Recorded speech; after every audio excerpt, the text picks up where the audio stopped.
ഒരു സംവിധായകൻ ഒരു സിനിമ എടുക്കുന്നു, അതിലെ 1-2 മാസ് ഡയലോഗുകൾ ഹിറ്റാകുന്നു, ബാക്കി ഭാഗം ക്രിഞ്ചാണെങ്കിലും ആളുകൾ അതത്ര കാര്യമാക്കുന്നില്ല. രണ്ടാമതൊരു സിനിമ എടുക്കുന്നു, ആ സിനിമയിലും വലിയൊരു പ്രശ്നം മുഴച്ചു നിൽക്കുന്നുണ്ട്. പക്ഷെ കുറച്ച് മാസ് ഡയലോഗുകൾ ഉള്ളതുകൊണ്ട് അതും ആളുകൾ കാര്യമായി വിമർശിക്കുന്നില്ല. അപ്പൊ ആ ഒരു കോൺഫിഡൻസിന്റെ പുറത്ത് കുറച്ച് മാസ് ഡയലോഗുകളുമായി എന്നാൽ നേരത്തെ പറഞ്ഞ് മുഴച്ചു നിൽക്കുന്ന പ്രശ്നം പരിഹരിക്കാതെ അയാൾ വീണ്ടും ഒരു ചിത്രം എടുക്കുന്നു. ഇത്തവണ ആളുകൾ ആ മുഴച്ചു നിൽക്കുന്ന പ്രശ്നം കാണുന്നു, സിനിമ പരാജയപ്പെടുന്നു. മലയാളി ഫ്രം ഇന്ത്യ കണ്ടപ്പോൾ എനിക്ക് ഇതാണ് തോന്നിയത്. ഡിജോയുടെ സിനിമകളുടെ തീമുകളെല്ലാം പ്രസക്തമായിരിക്കും, ബേസിക് പ്ലോട്ട് നല്ലതായിരിക്കും. പക്ഷെ ഒരു കഥ സിനിമയാകുമ്പോൾ അത് സോഷ്യൽ മീഡിയ പോസ്റ്റുകളിലെ മാസ് ഡയലോഗുകൾ അതേപടി പകർത്തലല്ല, മറിച്ച് ആളുകളെ ആ തീം അനുഭവിപ്പിക്കലാണ് എന്നത് ഡിജോ മനസ്സിലാക്കിയിട്ടില്ല എന്ന് തോന്നുന്നു. മലയാളി ഫ്രം ഇന്ത്യയുടെ തീം നല്ലതാണ്. 2 വ്യത്യസ്ത ആശയങ്ങൾ ഉൾക്കൊണ്ട് ജീവിക്കുന്നവർ ഒരുമിച്ച് പ്രവർത്തിക്കേണ്ടി വരുമ്പോൾ അവരുടെ ചിന്തകളിൽ ഉണ്ടാകുന്ന നല്ല മാറ്റം ഒരു യൂണിവേഴ്സൽ തീമാണ്. കറുത്ത വർഗ്ഗക്കാരുടെ ഉന്നമനത്തിന് വേണ്ടി പ്രവർത്തിക്കുന്ന ഒരു ആക്ടിവിസ്റ്റും വൈറ്റ് സുപ്രീമസിയിൽ വിശ്വസിക്കുന്ന ഒരു വ്യക്തിയും ഒരു പ്രത്യേക സാഹചര്യത്തിൽ ഒന്നിച്ചിടപെടേണ്ടി വന്നപ്പോൾ അവരിൽ സംഭവിക്കുന്ന ശക്തമായ സൗഹൃദത്തിന്റെ കഥ പറഞ്ഞ ഒരു ഇംഗ്ലീഷ് സിനിമ മുമ്പ് ഞങ്ങൾ സജസ്റ്റ് ചെയ്തിരുന്നു.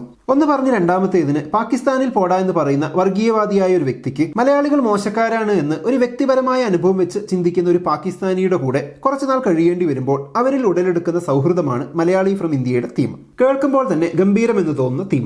ഇത്രയും നല്ലൊരു തീമിനെ എങ്ങനെയൊരു ബിലോ ആവറേജ് സിനിമയാക്കി മാറ്റാൻ സംവിധായകന് കഴിഞ്ഞു എന്നത് നോക്കാം. നിവിൻ പോളിയുടെ കഥാപാത്രം വടക്കൻ സെൽഫി, ലവ് ആക്ഷൻ ഡ്രാമ എന്നീ സിനിമകളിൽ നിവിൻ ചെയ്ത കഥാപാത്രത്തിന്റെ ഒരു തുടർച്ചയാണ്. അതിലേക്ക് ഇത്തിരി സംഗീസം ഇട്ടുകൊടുത്തിരിക്കുന്നു. വളരെ ലേസി ആയിട്ടുള്ള അറ്റംപ്റ്റ്. നായകൻ ഒരു പണിക്കും പോകാതെ തേരാപ്പാര നടക്കുന്നു, ഏതോ ഒരു പെൺകുട്ടിയെ ശല്യം ചെയ്യുന്നു, അമ്മയുടെ കയ്യിൽ നിന്നും പൈസ ഇറക്കുന്നു. അങ്ങനെ നിവിൻ പോളി ചെയ്ത് വിജയിപ്പിച്ച ആ സംഭവം വീണ്ടും പൊടി തട്ടിയെടുത്തിരിക്കുന്നു. വാലുപോലെ ധ്യാനമുണ്ട്. ഇവരുടെ കോംബോ ഒന്നും അത്ര പോരാ. ഒരു പുതിയ കഥാപാത്രത്തെ പോലും ഉണ്ടാക്കാൻ മുതിരാതെയാണ് ഒരു വലിയ തീമിനെ എക്സിക്യൂട്ട് ചെയ്യാൻ ഇവർ ഇറങ്ങി പുറപ്പെട്ടത്. കഥയുടെ പകുതി വരെ ആ കോംബോയുടെ കഞ്ഞികുടി ടൈപ്പ് വെറുപ്പിക്കൽ കോമഡി ഉണ്ടെങ്കിലും തരക്കേടില്ല എന്ന രീതിയിൽ തന്നെ പോകുന്നുണ്ട്. ചില കോമഡികളൊക്കെ വർക്ക്ഔട്ട് ആയിട്ടുമുണ്ട്. ഫേക്ക് ഐഡിയിൽ ഹേറ്റ് മെസ്സേജ് സ്പ്രെഡ് ചെയ്യുന്നത് കാണിച്ചതൊക്കെ കൊള്ളാമായിരുന്നു. അതുപോലെ കാലിക പ്രസക്തമായ പല സംഭവങ്ങളും പറയുന്നുണ്ട്. അതൊക്കെ പറയേണ്ടതുമാണ്, അതൊക്കെ ഇഷ്ടപ്പെടുകയും ചെയ്തു. ചിലയിടത്തൊക്കെ ചിരിയും വന്നു. പക്ഷെ അപ്പോഴും പ്രശ്നം ഇതൊക്കെ ഒരു നൂലിൽ കോർത്ത പോലെ വരുന്നു എന്നതല്ലാതെ ഒന്നുമൊട്ടും ഓർഗാനിക് ആയി സംഭവിക്കുന്നില്ല എന്നതാണ്. പകുതിക്ക് ശേഷം പാകിസ്ഥാനി മലയാളി കോംബോയിൽ കുറച്ച് ചിരി നിമിഷങ്ങൾ ഉണ്ടെങ്കിലും പിന്നീട് അങ്ങോട്ട് സിനിമ വലിച്ചിലാണ്.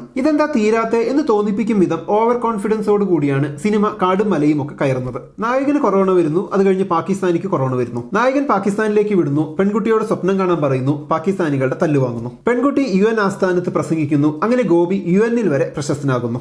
എന്നിട്ടും നിർത്താൻ തോന്നുന്നില്ല സംവിധായകന്. ഇനിയും എന്തൊക്കെയോ കാണിക്കാനുണ്ട് എന്ന രീതിയിലാണ് പോക്ക്. തിയേറ്ററിൽ നിന്ന് കണ്ടാൽ വല്ലാതെ ബോറടിപ്പിക്കുന്ന രീതിയിലാണ് അവിടെയൊക്കെ സിനിമയുടെ പോക്ക്. വീട്ടിലാകുമ്പോൾ ഫാസ്റ്റ് ഫോർവേഡ് ബട്ടൺ ഉള്ളതുകൊണ്ട് കുഴപ്പമില്ല.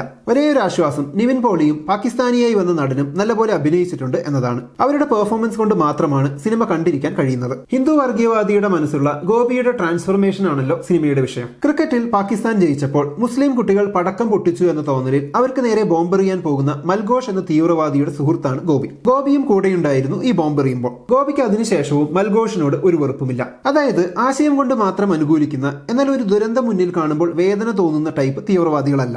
മറിച്ച് ദുരന്തമുണ്ടായാലും വലിയ പ്രശ്നമൊന്നും തോന്നാത്ത ടൈപ്പ് തീവ്രവാദികളാണിവർ. ഇങ്ങനെയുള്ളവരുടെ ട്രാൻസ്ഫോർമേഷൻ സിനിമയിൽ കാണുന്ന അത്ര എളുപ്പമായിരിക്കുമോ? ദുരന്തം മുന്നിൽ കണ്ട നിമിഷം ഒരു ട്രാൻസ്ഫോർമേഷൻ ഗോപിയിൽ ഉണ്ടായി തുടങ്ങിയെങ്കിൽ അതിൽ കുറച്ചുകൂടി ലോജിക് ഉണ്ടാകുമെന്ന് തോന്നുന്നു. അല്ലാത്തൊരാൾ ഒരു പാകിസ്ഥാനിയുടെ കൂടെ കുറച്ച് ദിവസം കഴിഞ്ഞാലൊന്നും നല്ലൊരു മനുഷ്യനാകാനുള്ള സാധ്യത കുറവാണ്. സിനിമയിൽ മതം, രാഷ്ട്രീയം, മതസൗഹാർദ്ദം അങ്ങനെ പലതിനെയും പിടിച്ചിട്ടുണ്ട്. രാഷ്ട്രീയം പറയാൻ അറിയില്ലെങ്കിൽ മതത്തെ കൂട്ടിക്കൊടുക്കരുത് എന്ന മാസ് ഡയലോഗൊക്കെയുണ്ട്. സംഭവം നല്ല ഡയലോഗാണത്. സിനിമയിൽ മറ്റൊരിടത്ത് പാകിസ്ഥാനി പറയുന്നുണ്ട് മതം രാഷ്ട്രീയത്തിൽ കലർന്നാൽ ആ നാട് നശിക്കുമെന്ന്. പക്ഷെ അങ്ങനെ പറയുമ്പോഴും മതം നല്ല ഒരു ഇതാണ്, പക്ഷെ രാഷ്ട്രീയത്തിൽ കലരരുത് എന്നതാണ് സംവിധായക പക്ഷം. ഒപ്പം കേരളത്തെയും ഇന്ത്യയെയും ഒന്ന് പൊക്കിയടിച്ച് നമ്മൾ പ്രേക്ഷകരെ പുളകിതരാക്കാനും ശ്രമിക്കുന്നുണ്ട്. എന്നിട്ടും ഈ സിനിമ വിജയിക്കാത്തത് സിനിമ ബോറിംഗ് ആയതുകൊണ്ടാണോ അതോ ഹിന്ദു വർഗീയവാദികളെയും മുസ്ലിം വർഗീയവാദികളെയും ഇടയ്ക്ക് കമ്മ്യൂണിസ്റ്റുകാരെയും ഒന്ന് കൊട്ടിയത് കൊണ്ടാണോ എന്നറിയില്ല. പറയാൻ വിട്ടുപോയി, അതിനിടയ്ക്ക് ഐസിസും വരുന്നുണ്ട് സിനിമയിൽ. ഒരുപാട് കാര്യങ്ങൾ പടപടയെന്ന് സിനിമയിൽ പറഞ്ഞു പോവുക എന്നത് ഡിജോയുടെ ഒരു പ്രത്യേകതയാണ്. അങ്ങനെ എല്ലാം പറഞ്ഞു വരുമ്പോഴേക്കും സിനിമയുടെ ആത്മാവ് കയ്യിൽ നിന്ന് പോയിട്ടുണ്ടാകും. രണ്ടാം പകുതിയിലെ സംഗതികളുടെ പോക്ക് ഒന്ന് കൈവിട്ടു പോയതും ഒട്ടും ഓർഗാനിക്കായി ഫീൽ ചെയ്യാത്തതുമാണ് ഈ സിനിമയിൽ മെയിനായി എനിക്ക് തോന്നിയ നെഗറ്റീവ്സ്. സിനിമയുടെ തീം, ഇടയ്ക്ക് വരുന്ന ചില തമാശകൾ, ചില സംഭവങ്ങളൊക്കെ ഒന്ന് കൊട്ടിയത്, ഇതൊക്കെ ഇഷ്ടപ്പെട്ടു. അപ്പൊ എന്താണ് മലയാളി ഫ്രം ഇന്ത്യ എന്ന സിനിമയെക്കുറിച്ചുള്ള നിങ്ങളുടെ അഭിപ്രായങ്ങൾ കമന്റ് ബോക്സിൽ എഴുതുമല്ലോ. നമുക്ക് അടുത്ത വീഡിയോയിൽ വീണ്ടും കാണാം. ബൈ.